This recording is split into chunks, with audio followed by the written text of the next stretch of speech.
cette équipe choisie par Laurent Bonadei. 4 changements par rapport à l'équipe qui s'est inclinée sur la pelouse de Breda. En face, les Pays-Bas qui devraient évoluer en 4-2-3-1, des joueuses d'expérience avec Linek Berenstein bien évidemment ou encore. On marque une courte pause et on se plonge pleinement dans ce France-Pays-Bas. Restez avec nous, à tout de suite. Désormais, le coup d'envoi donné par Grace Gayoro de ce France-Pays-Bas si attendu. Il y a des chocs.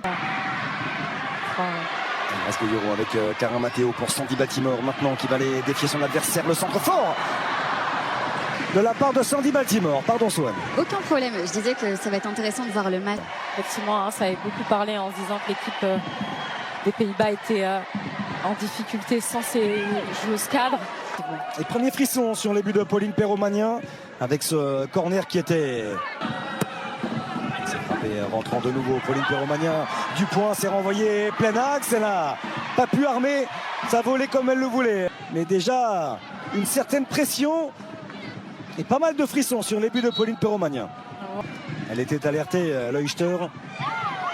La faute de Kadiatou Diani. Sanctionnée. Arbitre centrale italienne de cette rencontre. L'attaquant du Barça qui a marqué ce deuxième but si important pour les Pays-Bas il y a 4 jours. Berenstein, le centre. Première accélération tentée par Clara Matteo qui a bien été reprise sans faute avec la petite louche de Linet Berenstein. Il faut s'y attendre à ce début de match. Les joueuses vont mettre les tags, vont aller de Serena Wigman depuis 2017, donc champion d'Europe avec les Pays-Bas mais également l'Angleterre. Et aujourd'hui, de la Ligue des Champions féminines. C'est un bon travail, le centre en retrait. Brux de l'intérieur du pied. Super barré de Pauline Perromagnin. Les Françaises ont du mal à aller gagner ces ballons. Et là, il faut être un peu plus proche, beaucoup plus agressive sur cette joueuse-là.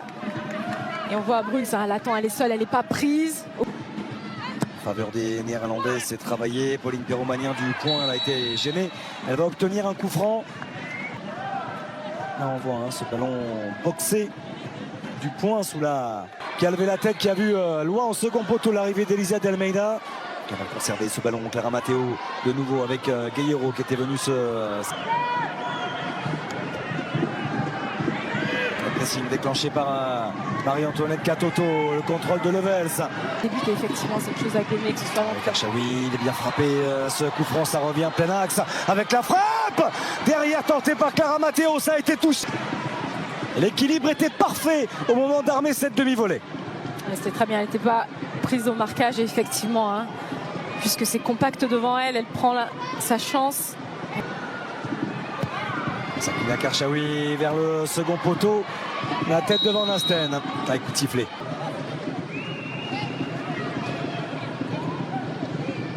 On voit encore une fois cette frappe de Clara Matteo. Puis récupérer ce ballon. Sandy Baltimore, la feinte de centre. La petite accélération derrière avec le centre vers Marie-Antoinette Katoto. Rien à dire, la faute de Kadi Diani. On va écarter finalement vers Kadiatou Diani.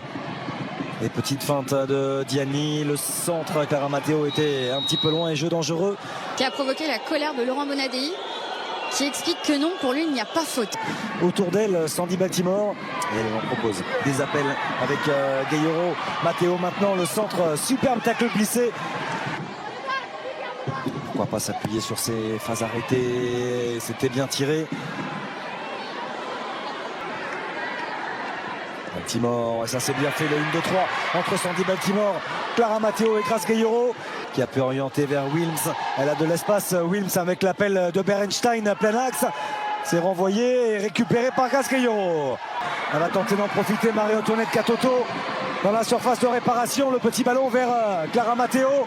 La prise à 2 voire même 3 pour Sakina Karchaoui qui a hésité à prendre sa chance dans un premier temps. Elle va pouvoir déclencher. Sakina Karchaoui. La bonne intervention défensive, encore une fois.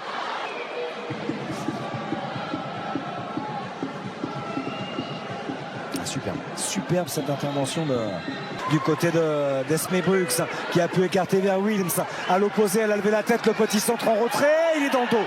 Il est dans le dos et pour personne. Tout juste. Oui, on les voit bien en place. On voit une fois de plus, elles ont été capables de jouer, changer de côté. Alors malheureusement, elles ne trouvent pas leur joueuse en retrait. Cette prise de balle orientée de Marie-Antoinette Katoto en puissance, bien sûr, à Burman. Attend du soutien Marie-Antoinette Katoto, la petite louche pour Khadijatou Diani. Ça, c'est un beau duel entre Sandy Baltimore et Berenstein, la capitaine néerlandaise. La tête de Burman, qui est très difficile à manœuvrer. Approchage de Sakina Karchaoui, elle laisse jouer cette fois-ci. Parvient à écarter vers Brooks avec Pelova maintenant. Brooks à l'entrée de la surface. Pelova de nouveau. La bonne intervention avec le superbe retour de Grace Gayero. Une fois de plus, Berenstein, on voit qu'il zone entre les lignes. Il n'hésite pas à rentrer aussi dans l'axe, venir faire le plus au milieu. Et là, c'est. Et la baie des Champs qui donne de la voix. Wilms pour travailler ce ballon, la mauvaise intervention. Le public sent que les Bleus ont besoin d'encouragement. Je peux vous dire que ça crie pas mal. Ça s'était un petit peu endormi et puis là, ça y est, ça repart. Pour Sakina Karchaoui, la voici. Avec cette envie d'aller défier son adversaire en contre-un. Le centre vers le second poteau, il était bon. Ce ballon de la part de Karchaoui. Jean-François Karchaoui.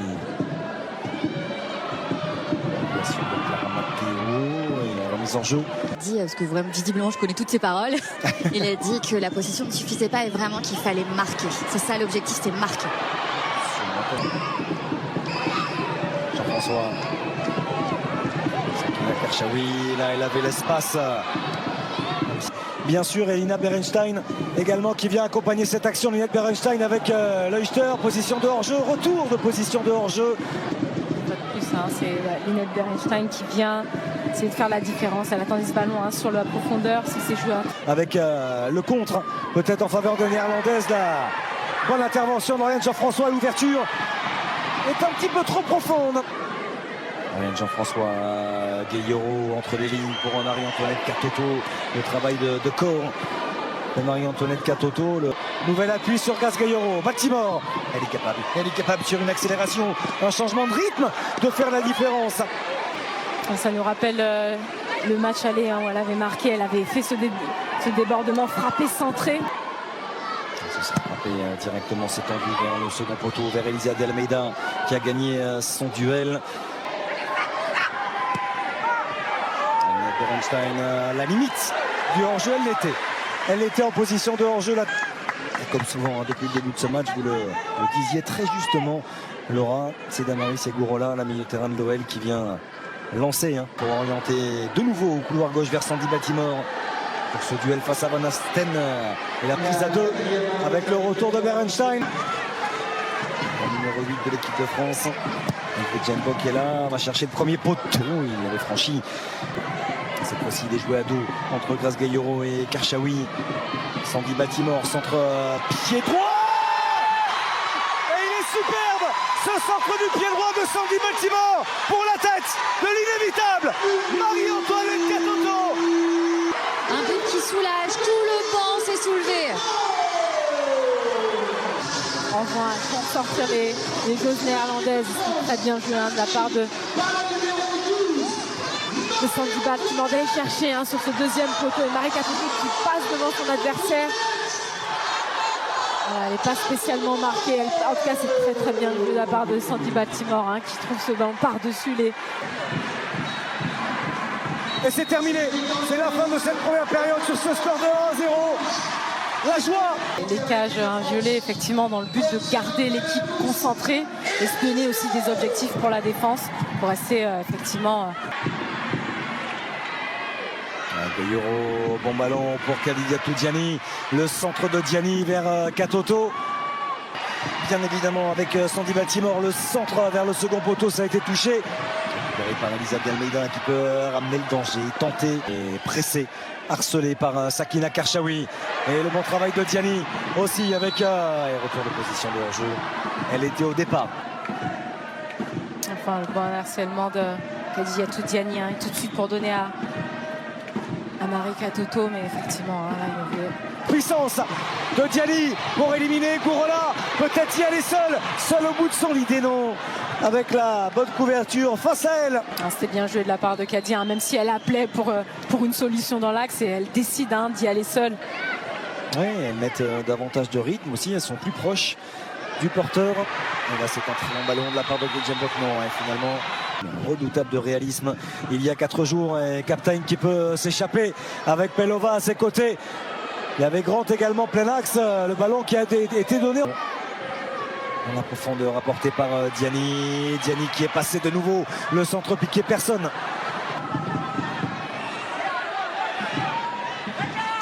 Ça n'est pas sorti. Voilà. Ballon qui n'est pas sorti, Clara Matteo qui va plus vite que Wilms. Bien frappé, très bien frappé, premier poteau de la part de Grace Gayoro, la volée tentée par Sandy Baltimore. Diani, beaucoup plus incisive. Diani dans cette entame de seconde période, le centre était bon vers Katoto, ce sera un nouveau corner. Ah oui, on sent une équipe de France beaucoup plus juste, hein, aussi, qui n'hésite pas à faire les courses et des doublements, on le voit. Hein. Mais n'a pas d'emprise sur vous, là. Là, le centre fort vers Baltimore, gêné, juste ce qu'il fallait pour venir perturber et ne pas la laisser dans un certain confort. On attend de voir la réorganisation, surtout en défense. Là, deux ailières, deux attaquants qui sortent. La séquence des sorties de balle où on voyait beaucoup de justesse en première période. Là, c'est beaucoup moins le cas à son poste, même si ce ballon est récupéré de nouveau par Captain avec le centre de Lynette Berenstein contré. Positionné sur le bras de Captain. L'OL, Sakina Karchaoui avec Brutz pour relancer proprement Captain qui va chercher la profondeur et la vitesse. La première accélération. Super le geste technique de Marie-Antoinette Katoto. Le crochet magnifique de la part de Delphine Cascarino. Le centre était bon aussi. Poste pour poste avec Marie-Antoinette Katoto. À voir le choix de Laurent Bonadei. Wilms de ce France-Pays-Bas et on aperçoit Melvin Mallard. La belle ovation pour l'inévitable Marie-Antoinette Katoto, qui aussitôt va aller presser Van Asten. La grosse faute sur Grace Gayoro, c'est bien sûr involontaire. Ouais, ça peut faire mal, ça peut faire très mal. Heureusement qu'il n'y a pas le crampon vraiment posé. C'est le. Heureusement qu'elle prend surtout pas la cheville et que. Oui. Sakina Karchaoui vers le second poteau, la tête de la défense. Il est bon cet acteur du pied de Sakina Karchaoui. Le 1-2 qui fonctionne avec Grace Gayoro. La frappe pied droit et en revanche. On sait que c'est une pure gauchère. Sakina Karchaoui. En voici l'illustration. L'œuvre de cette jeune demoiselle, Esme Bruggs, qui peut mettre ce ballon dans la surface. Et le coup de tête de Vicky Captain, la milieu de terrain de Chelsea, sur l'une des très rares occasions dans cette seconde période des Oranges. Les Pays-Bas qui égalisent. En attendant, en suivant l'action, en restant au milieu, effectivement, elle a suivi l'action, elle est restée. Et puis après, ce centre magnifiquement donné, mais elle était là pour reprendre ce ballon. Et Grootz qui y croit, elle reste à presser Elisa, elle récupère ce ballon. Et Captain, elle n'est pas marquée, mais elle vient, elle se projette et elle passe dans le dos d'eux.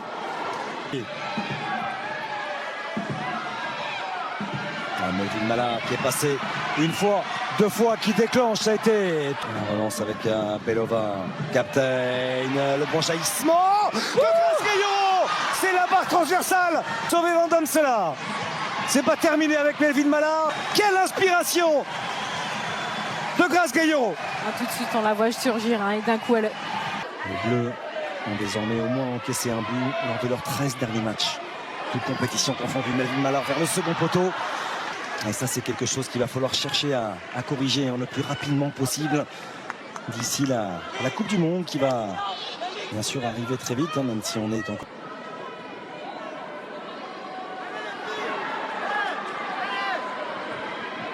Discipline, envie et engagement. Williams avec Pelova, position de hors-jeu. À la place d'Oriane Jean-François.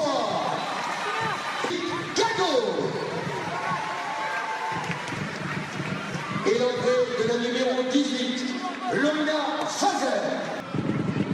Énormément d'ajustements et surtout une réelle volonté offensive. Delphine Cascarino, il y avait la puissance.